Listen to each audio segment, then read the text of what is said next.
I wouldn't bet on it. I think the governor is right. The governor's point is, let's roll back the tape a little bit. The governor is working on getting a budget, in case there was anybody in the state of New York who doesn't know that fact. There was a new development over the weekend where the legislature has now agreed to their own budget because the governor has posed the fear and the threat of shutting down government, so the legislature came up with their own agreement. One of the governor's concerns with the legislature's proposal is that it doesn't take into consideration the fact that there's about $1 billion in Medicaid money, referred to as the FMAP money, that Washington was going to provide, but now it is in doubt. And the governor is saying that to do a responsible budget, he wants to know there's a contingency for that $1 billion. I think he's exactly right. I think to do a budget without a contingency on the FMAP money, the Medicaid money, would be irresponsible. I think the legislature is dreaming on this one. They don't want to take the $1 billion into consideration because it's easier not to. I understand that it's easier from their point of view. It's not responsible. I understand that also. And I believe the legislature's proposal, they reduced a lot of the cuts that the governor had put into his budget by raising taxes. And I think that is exactly the wrong thing for this state at this time. I know the cuts are difficult. I know the legislature doesn't want to do them. I know they're politically unpopular, some of them. I also believe they are necessary. And it's important for this state to do the responsible and right thing. And I think just restoring the cuts with additional taxation is a mistake. I also think the governor is right. The governor proposed something called a property tax cap, which would cap the property taxes from going up by local governments, school districts. This is not a major issue in the city of New York because the property tax is not a major issue in the city of New York. But you get outside the city of New York, this is a major issue.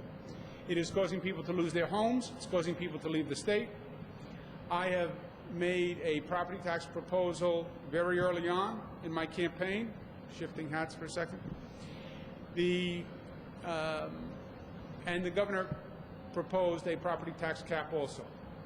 My cap differs than the governor's. Mine is actually a stricter cap than the governor's. But I think it is long overdue. I think it's necessary. It's a major issue for the suburbs. It's a major issue for upstate New York. The legislature has been ducking it for too long. And I think the governor was right to put it in his proposal. Ms. Russo?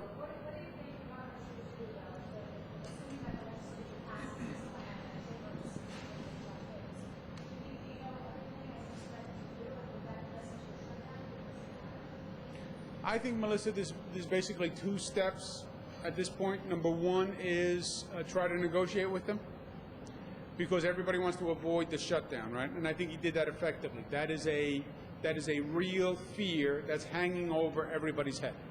And by the way, the shutdown would be calamitous. My first piece of advice would be avoid the shutdown.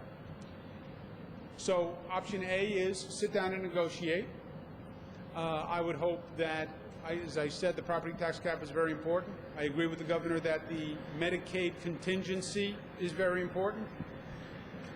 And I would hope that the legislative leaders would be flexible about that. I also think the legislative leaders are wrong on the restoration of the cuts and the additional taxation. If negotiation doesn't work, then they can pass their budget and the governor can veto, line item veto, all the additions and line item veto the member items. So it would literally just be the budget bills that were submitted by the executive, and he could veto everything else. And that's what they're looking at. Look, I believe first step, negotiation, and see if you can come to mutual terms.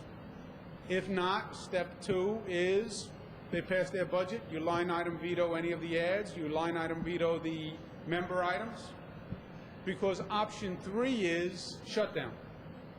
And you can't go to option 3, in my opinion. Why not? I mean, at this point, it comes to the budget, it would only affect 1% of employees, 2,000 employees out of a workforce of 200,000. Is that? I think it is. That's why I use the word calamitous. First of all, Jacob, first, 2,000 people are a lot of people. So, just to be dismissive, it's only 2,000 people. 2,000 people are a lot of people. And there's a lot of families, there's a lot of anxiety, et cetera. Second, we don't really know, because there hasn't been a shutdown in modern political history. And what does it mean? What does it mean for the state's credit rating? What does it mean for the companies that are doing business with the state? What does it mean for our reputation with businesses that are deciding, do I stay in this state? Does this state have a future or not? I think there are many consequences to the shutdown that we haven't even considered. And the shutdown really doesn't do anything for you, Jacob, because you're going to be in the same exact place that you were in anyway. You're still looking at option 1 and option 2. The shutdown doesn't accomplish anything. It just brings a lot of negative. And you're still sitting at the table with the same option, either negotiate or pass the budget and do the line item veto.